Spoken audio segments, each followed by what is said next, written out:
ساعت 6 صبح و ما همین الان از خواب پا شدیم.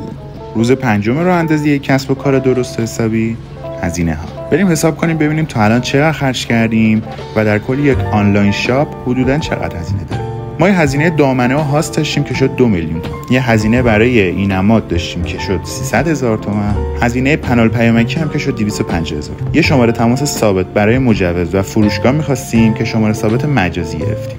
مجموعاً 3 ماه شد 1,500,000 تومان. طراحی سایت که میشه 5 میلیون تومان. اینا هزینه‌هایی بودش که ما تا الان انجام دادیم. هزینه‌های پیش رومون چیه؟ یه بسته‌بندی حرفه‌ای می‌خوایم که میشه 5 میلیون تومان به علاوه یه دونه مهر که 200,000 تومان هزینه‌شه. یه هزینه تبلیغ داریم که بودجه 5 میلیون تومانی براش کنار گذاشتیم و یه هزینه جنس هم هست. حضرت کنه چون چیز گرونیه 5 میلیون تومان حداقل سهمه. مجموع هزینه‌های راه اندازی یک کسب و کار درست حسابی برای عطر و اتکلون شد 69,250,000